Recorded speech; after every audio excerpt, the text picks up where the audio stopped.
ರೇಣುಕಾಸ್ವಾಮಿ ಕೊಲೆ ಪ್ರಕರಣದಲ್ಲಿ ದರ್ಶನ್ ಸೇರಿದಂತೆ 7 ಜನ ಆರೋಪಿಗಳು ಜಾಮೀನು ರದ್ದಾದ ಹಿನ್ನೆಲೆಯಲ್ಲಿ ಪರಪ್ಪನಗರ ಅಗ್ರಹಾರ ಜೈಲನ್ನ ಸೇರಿದ್ರು. ಅದಾದ ನಂತರ ಇವತ್ತು ಆರೋಪಿಗಳು ಅಂದ್ರೆ ದರ್ಶನ್ ಇದರಲ್ಲಿ ಪ್ರಮುಖವಾಗಿ ದರ್ಶನ್ ಏನೊಂದು ಜಾಮೀನನ್ನ ಕೋರಿ ಒಂದು ಕೋರ್ಟ್ಗೆ ಅರ್ಜಿಯನ್ನ ಸಲ್ಲಿಕೆ ಮಾಡಿದ್ರು. ಇವತ್ತು ಕೋರ್ಟ್ ಅರ್ಜಿ ವಿಚಾರಣೆ ನಡೆಸಿ 1 ವರ್ಷದ ಒಳಗಡೆ ಟ್ರಯಲ್ ಅನ್ನ ಮುಗಿಸ್ಬೇಕು ಅಂತ ಹೇಳ್ಬಿಟ್ಟು ಸೂಚನೆಯನ್ನ ಕೊಟ್ಟಿರುವಂತದ್ದು. ಅದರಂತೆ ದರ್ಶನ್ಗೆ 1 ವರ್ಷಗಳ ಕಾಲ ಯಾವುದೇ ರೀತಿಯಂತ ಜಾಮೀನು ಸಿಗೋದಿಲ್ಲ ಅನ್ನೋದು ಸ್ಪಷ್ಟವಾಗಿ ಇರುವಂತದ್ದು. ಇದರ ಜೊತೆಗೆ ದರ್ಶನ್ಗೆ ಮೂಲ ಸೌಕರ್ಯಗಳು ಸಿಗ್ತಾ ಇಲ್ಲ ಜೈಲಲ್ಲಿ ಅಂತ ಹೇಳ್ಬಿಟ್ಟು ಸಹ ಅವರ ಪರ ವಕೀಲರು ಒಂದು ಅರ್ಜಿಯನ್ನ ಹಾಕಿದ್ರು. ಅದರ ರಿಪೋರ್ಟ್ ಅನ್ನ ಸಹ ಕೋರ್ಟ್ ಸುಪ್ರೀಂ ಕೋರ್ಟ್ ಕೇಳಿತ್ತು. ಆ ರಿಪೋರ್ಟ್ ಏನು ಕೇಳಿತ್ತು ಅದರ ಒಂದು ಹಿನ್ನೆಲೆಯಲ್ಲಿ ದರ್ಶನ್ಗೆ ಏನೆಲ್ಲ ಸೌಲಭ್ಯಗಳನ್ನು ಕೊಡ್ತಾ ಇದ್ದಾರೆ ಅಂತ ಹೇಳ್ಬಿಟ್ಟು ಕೋರ್ಟ್ ನಿಂದಲೂ ಸಹ ಅಂದ್ರೆ ಪರಪ್ಪನಗರ ಜೈಲಿಂದಲೂ ಸಹ ಒಂದು ಸುಪ್ರೀಂ ಕೋರ್ಟ್ಗೆ ವರದಿಯನ್ನ ಸಹ ಸಲ್ಲಿಕೆ ಮಾಡಿತ್ತು. ಮತ್ತೆ ಅದ್ರ ಜೊತೆಗೆ ಈಗ ಟ್ರಯಲ್ 57ನೇ CCH ಕೋರ್ಟ್ ನಲ್ಲಿ ಟ್ರಯಲ್ ನಡೀತಾ ಇದೆ. ಆ ಒಂದು ಟ್ರಯಲ್ ನ ರಿಪೋರ್ಟ್ ಅನ್ನು ಸಹ ಸುಪ್ರೀಂ ಕೋರ್ಟ್ ಕೇಳಿತ್ತು. ಅಂದ್ರೆ ಪ್ರಮುಖವಾಗಿ ಈಗ ಡಿಸೆಂಬರ್ 17ನೇ ತಾರೀಕಿಂದಲೂ ಸಹ ಈ ಒಂದು ಪ್ರಕರಣದ ಟ್ರಯಲ್ ಅನ್ನ ಆರಂಭ ಆಗಿದೆ. ಸೊ ಕೇವಲ 7 ರಿಂದ 8 ತಿಂಗಳಲ್ಲಿ ಕೇವಲ 10 ಜನ ಸಾಕ್ಷಿಗಳನ್ನ ಮಾತ್ರ ಪ್ರಾಸಿಕ್ಯೂಷನ್ ಅವರು ಟ್ರಯಲ್ ಮಾಡಿದ್ದಾರೆ. ಹೀಗೆ ಆದ್ರೆ ಇನ್ನೂ 2-3 ವರ್ಷಗಳು ಆಗುತ್ತೆ. ಹಾಗಾಗಿ ನಾನು ಜೈಲಲ್ಲಿ ಇರಕ್ಕಾಗಲ್ಲ, ಯಾಕಂದ್ರೆ ನಾನು ಸಿನಿಮಾ ನಟನ ಆಗಿರುವ ಕಾರಣ ನನ್ನನ್ನ ನಂಬಿಕೊಂಡು ಸಾಕಷ್ಟು ಜನ ಕಲಾವಿದರು ಇರ್ಬೋದು, ಮತ್ತೆ ಕ್ಯಾಮ್ರಾಮನ್ಗಳು ಇರ್ಬೋದು, ಮತ್ತೆ ಬೇರೆ ಬೇರೆ ಡೈರೆಕ್ಟರ್ಗಳು ಎಲ್ಲ ಸಹ ಇದ್ದಾರೆ. ಹಾಗಾಗಿ ನಾನು ಒಂದು 2-3 ಸಿನಿಮಾಗಳಿಗೂ ಸಹ ಸಹಿ ಮಾಡಿದ್ದೀನಿ. ಹಾಗಾಗಿ ಜಾಮೀನನ್ನ ಕೊಡಬೇಕು, ಟ್ರಯಲ್ ಏನಿರುತ್ತೆ ಆವತ್ತು ದಿನ ಬಂದು ನಾನು ಕೋರ್ಟ್ಗೆ ಅಪಿಯರ್ ಆಗ್ತೀನಿ ಅಂತ ಹೇಳ್ಬಿಟ್ಟು ದರ್ಶನ್ ಅವರು ಒಂದು ಅರ್ಜಿಯನ್ನ ಹಾಕೊಂಡಿದ್ರು. ಸೊ ಈ ಬಗ್ಗೆ ಡಿಸೆಂಬರ್ 17ನೇ ತಾರೀಕಿನಿಂದ ಸಹ ಈ ಒಂದು ಪ್ರಕರಣದ ಟ್ರಯಲ್ ಆರಂಭ ಆಯಿತು. ಅದಾದ ನಂತರ ಮೊನ್ನೆ ಏಪ್ರಿಲ್ 4ನೇ ತಾರೀಕು ದರ್ಶನ್ ಅವರು ಸುಪ್ರೀಂ ಕೋರ್ಟ್ಗೆ ಅರ್ಜಿಯನ್ನ ಸಲ್ಲಿಸಿದ್ರು. ಅದಾದ ನಂತರ ಏಪ್ರಿಲ್ ಕೊನೆ ವಾರದಲ್ಲಿ ಮೊದಲನೇ ಬಾರಿಗೆ ಹಿಯರಿಂಗ್ ಅನ್ನ ಆಯಿತು.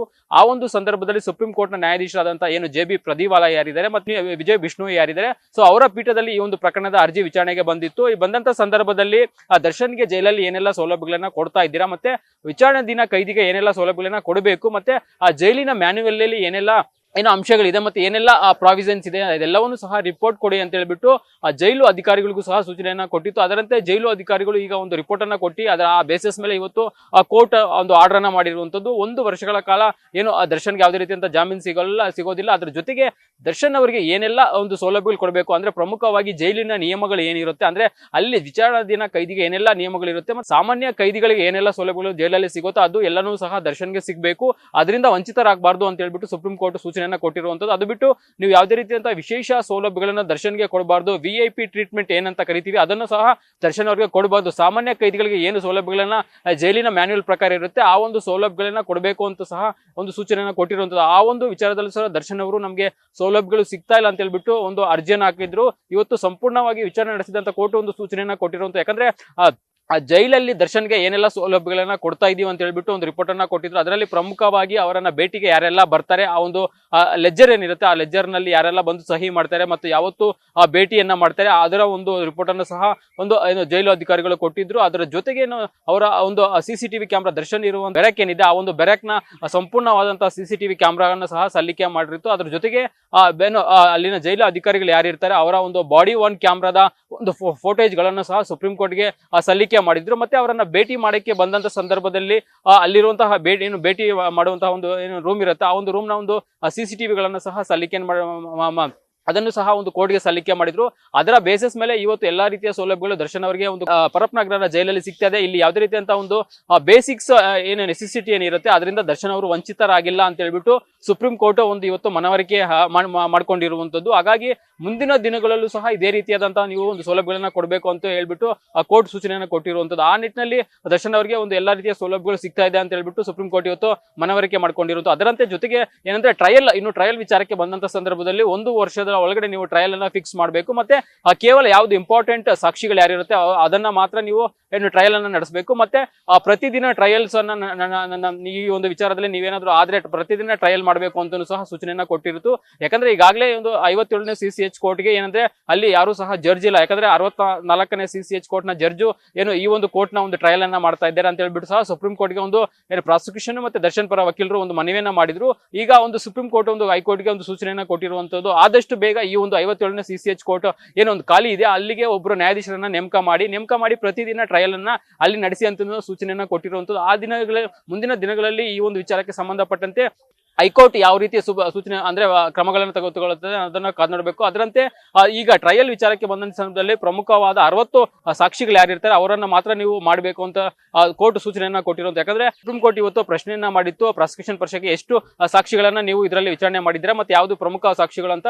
ಆಗ ಕೇವಲ 8 ಸಾಕ್ಷಿಗಳನ್ನ ನಾವು ವಿಚಾರಣೆ ಮಾಡಿದ್ವಿ. ಇದರಲ್ಲಿ ಪ್ರಮುಖವಾದ ಸಾಕ್ಷಿಗಳು ಇನ್ನೂ ಇರುವಂತದ್ದು. ಯಾಕಂದ್ರೆ FSL ಇರ್ಬೋದು, ಮತ್ತೆ ಮಹಾಜರ್ ಇರ್ಬೋದು, ಮತ್ತೆ ಪೊಲೀಸ್ ಅಧಿಕಾರಿಗಳ ವಿಚಾರಣೆ ಇರ್ಬೋದು, ಎಲ್ಲರ ವಿಚಾರಣೆಯೂ ಸಹ ಇನ್ನೂ ಬಾಕಿ ಇದೆ. ಹಾಗಾಗಿ ಸಮಯ ಬೇಕಾಗುತ್ತೆ ಅಂತ ಹೇಳಿದ್ರು. ಹಾಗಾಗಿ ಕೋರ್ಟ್ ನಾವು ಹೆಚ್ಚು ಸಮಯಾವಕಾಶ ಇದರಲ್ಲಿ ಕೊಡೋಕೆ ಆಗೋದಿಲ್ಲ, ಟೈಮ್ ಫ್ರೇಮ್ ಅನ್ನ ಫಿಕ್ಸ್ ಮಾಡ್ತೀವಿ, 1 ವರ್ಷಗಳ ಕಾಲ ಟೈಮ್ ಫ್ರೇಮ್ ಅನ್ನ ಫಿಕ್ಸ್ ಮಾಡ್ತೀವಿ.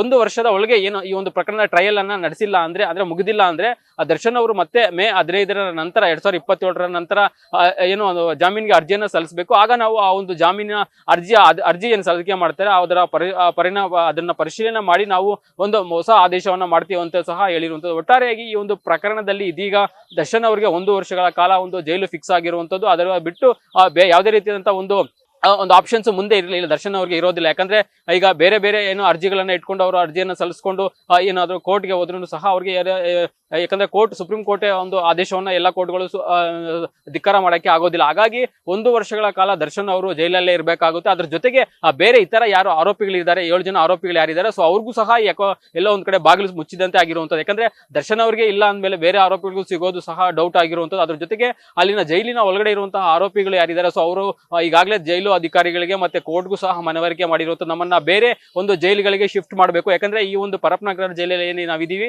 ಇಲ್ಲಿ ನಮ್ಮ ಕುಟುಂಬಸ್ಥರು ಬಂದು ನಮ್ಮನ್ನ ಭೇಟಿ ಮಾಡಕ್ಕೆ ಆಗ್ತಾ ಇಲ್ಲ. ಯಾಕಂದ್ರೆ ಚಿತ್ರದುರ್ಗದಿಂದ ಬರ್ಬೇಕಾಗುತ್ತೆ, ಮತ್ತೆ ಬೇರೆ ಮೈಸೂರು ಇರ್ಬೋದು, ಶಿವಮೊಗ್ಗ, ಅಲ್ಲಿಂದ ಬಂದು ನಮ್ಮನ್ನ ಕುಟುಂಬಸ್ಥರು ನಮ್ಮ ಸಂಬಂಧಿಕರು ಭೇಟಿ ಮಾಡಕ್ಕೆ ಆಗೋದಿಲ್ಲ. ಯಾಕಂದ್ರೆ ಪ್ರತಿದಿನ ಬಂದು ಹೋಗ್ಬೇಕಂದ್ರೆ ಸಾಕಷ್ಟು ಖರ್ಚಾಗುತ್ತೆ, ಮತ್ತೆ ಅಲ್ಲಿ ಅಷ್ಟು ದೂರದಿಂದ ಬಂದು ಹೋಗಕ್ಕೆ ಆಗಲ್ಲ. ಹಾಗಾಗಿ ಏನು ನಮ್ಗೆ ಅಲ್ಲಿನ ನಮ್ಮ ಊರು ಏನಿರುತ್ತೆ ಆ ಊರಿನ ಜೈಲುಗಳಿಗೆ ನಮ್ಮನ್ನ ಶಿಫ್ಟ್ ಮಾಡಿ ಅಂತ ಹೇಳ್ಬಿಟ್ಟು ಕೆಲವೊಂದಷ್ಟು ಜನ ಆರೋಪಿಗಳು ಈಗಾಗಲೇ ಕೋರ್ಟ್ಗೆ ಒಂದು ಅರ್ಜಿಯನ್ನ ಸಲ್ಲಿಕೆ ಮಾಡಿರುವಂತದ್ದು. ಕೋರ್ಟ್ ಸಹ ಏನು ಈ ಅಧಿಕಾರವನ್ನ ಸಹ ಒಂದು ಜೈಲು ಅಧಿಕಾರಿಗಳ ಸೂಪರ್ಡೆಂಟ್ಗೆ ಕೊಟ್ಟಿರುವಂತದ್ದು. ಅಂದ್ರೆ ಸೂಪರ್ಡೆಂಟ್ ಯಾರಿರ್ತಾರೆ ಅವರು ಈ ಅರ್ಜಿಗಳ ಬಗ್ಗೆ ಒಂದು ಕ್ರಮವನ್ನ ಕೈಗೊಳ್ಳಬೇಕು. ಯಾರು DGP ಯಾರಿರ್ತಾರೆ ಮತ್ತೆ IGP ಯಾರಿರ್ತಾರೆ ಅವರು ಈ ಒಂದು ಕ್ರಮಗಳ ಬಗ್ಗೆ ಈ ಒಂದು ಅರ್ಜಿಗಳ ಬಗ್ಗೆ ಒಂದು ಕ್ರಮ ತೆಗೆದುಕೊಳ್ಬೇಕು ಅಂತ ಕೋರ್ಟ್ ಸಹ ಸೂಚನೆಯನ್ನ ಕೊಟ್ಟಿರುವಂತದ್ದು. ಒಟ್ಟಾರೆಯಾಗಿ ದರ್ಶನ್ ಅವರಿಗೆ 1 ವರ್ಷಗಳ ಕಾಲ ಜೈಲು ಫಿಕ್ಸ್ ಆಗಿರುವಂತದ್ದು. ಅವ್ರಿಗೆ ಅದು ಬಿಟ್ಟು ಬೇರೆ ಆಪ್ಷನ್ ಸದ್ಯಕ್ಕೆ ಇಲ್ಲ ಅನ್ನೋದು ಗೊತ್ತಾಗಿರುವಂತದ್ದು. ಇದರ ಸದ್ಯಕ್ಕೆ 7 ಜನ ಆರೋಪಿಗಳೇನು ಪರಪ್ನಗರ ಜೈಲಲ್ಲಿ ಇರುವಂತದ್ದು ಅವರು ಪ್ರತಿದಿನ ಅಂದ್ರೆ ವಾರದಲ್ಲಿ 2 ದಿನ ಏನು ಟ್ರಯಲ್ ಅನ್ನ ಎದುರಿಸ್ತಾ ಇರುವಂತದ್ದು. ಮುಂದಿನ ದಿನದಲ್ಲಿ ಕೋರ್ಟ್ ಏನಾದ್ರು ಏನು 57ನೇ CCH ಕೋರ್ಟ್ಗೆ ಏನಾದ್ರು ನ್ಯಾಯಾಧೀಶರನ್ನ ನೇಮಕ ಮಾಡಿದ್ರೆ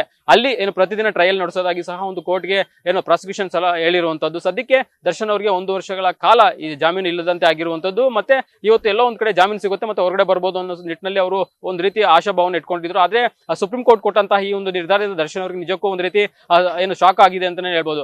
ಕ್ಯಾಮರಾ ಪರ್ಸನ್ ವಿಶ್ವನಾಥ್ ಜೊತೆ ಅರುಣ್ ಕುಮಾರ್, ಅಶೋಕ ನ್ಯೂಸ್, ಬೆಂಗಳೂರು.